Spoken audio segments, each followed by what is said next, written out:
Hello my friends. Today I want to recommend you a fantastic project, and it's made by M.A. McLernan, my girlfriend. This project is a comic book which presents ideas that are very counter-culture to the status quo entertainment.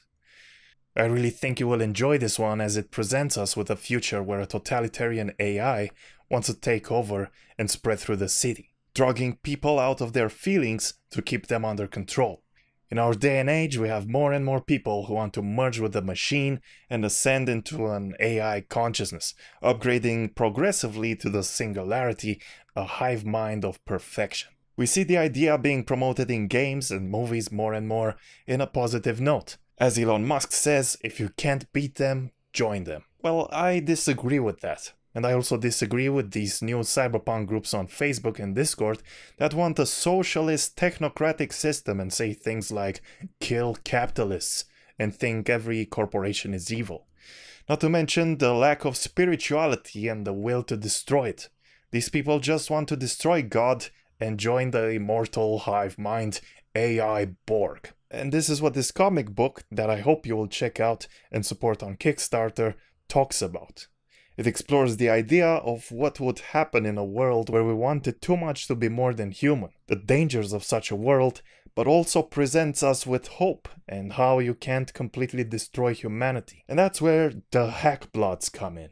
It's the Enlightenment 2.0, and information is the new God. Mankind has lost connection to the soul and awareness of the true source of reality.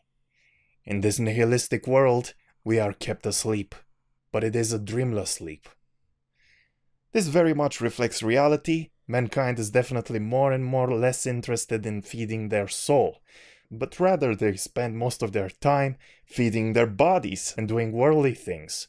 The soul doesn't matter, and if you say you believe in God, people automatically look at you like some sort of primitive. We really do live in a nihilistic world, and we are kept asleep with nihilistic entertainment. We don't dream anymore, but rather just consume the deceiving dreams of others. An unscrupulous artificial sentience called the core, the result of mankind's unceasing strivings to become more than human, appears outwardly as a machine. Infesting our cities, it spreads as far as possible across the human landscape in order to make even that a part of the post-human. The core keeps us docile through suppressant drugs called the dream stoppers and the encouragement of mindless hedonism and self-indulgence. It considers the malleable, emotional human mind as having no business scrutinizing the status quo, or using its subjective freedom of thought to interpret it. Thus, a techno-totalitarianism has formed. That's right, you are not allowed to think or interpret anything in our world as well. You are only allowed to be an NPC and repeat what is being dictated to you, otherwise it's hate speech, and you're a Nazi or a delusional conspiracy theorist. The only part that is missing is the techno-totalitarianism, but don't worry, it's on the playlist. It's being cooked like a juicy hamburger for us. Humans possess the natural ability to access the source code of reality through a process called reality hacking. In its jealousy, the core does everything in its power to stop signals emanating from the true source from reaching the human mind. Some are born immune to the core suppressant drugs. A minority of these individuals pass through undetected, living as secretive free thinkers in society. They are known as the Hackbloods. Now, what this means is that humans have a connection with God, and the machine wants to sever the connection because it stops people from consuming their fake reality. Some people can see through the lies, and they are immune to the brainwash. People like me and you, who are seeking the truth basically. In today's world we can still talk about what we think is going on, but in the future we won't. We will have to live in secret and build our own infrastructure where freedom is promoted. Issue 0.1 Heritage presents a group of 9 young Hackbloods. In the desert, they create a paradise for themselves, free from the restricted and mindless world the core has created for most sorry souls. This is the birth for their formation into the greatest hacker group ever known. So this is basically us rejecting the mainstream platforms of communications and creating our own encrypted ones where we can work out how we can hack the system. Similarly to how I have my own hideout on a place called Rect Network. But that's not what I want to focus on now.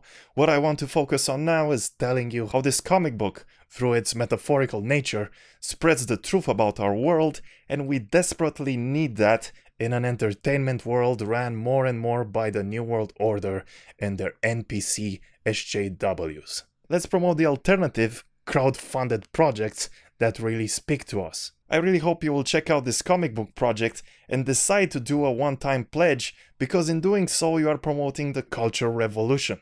The comic book will be sent to you and you will say, hey, I made this happen. This exists because of me. And this material helps the world in the sense that it can exist. Because SJWs just want their stuff to exist and nothing else. Just if you disagree with their views, you will be removed. Even being in a straight relationship bothers them. They call it heteronormative. This picture is so heteronormative, and it also has toxic masculinity. Just because the guy is well built. It's absurd. So let's call it out and promote real entertainment without bullshit ideologies. Of course, the comic is much more than that, with well-defined characters, their psychological stories and journeys, so I invite you to discover them throughout the issues. By no means the comic book was designed to punch the SJWs. It may build this comic with one goal in mind, to make a fantastic story. But I personally see it as more than that, as it reflects our world and represents a pillar for freedom of creation without bowing down to the guidelines enforced by the status quo. I also built a soundtrack for it, so this will be my second soundtrack composed for a comic book. So if you pledge $13 or more, you will not only get the full color 28-page signed comic book, but also a set of 3 postcards with concept art and cover art, also a copy of the full theme song in wave or FLAC format, plus a copy of the PDF and your name mentioned in the inside back cover. So stop watching this video right now and go hack the system. Go pledge. But thanks for watching. This is Vosto Vlad. See you guys next time.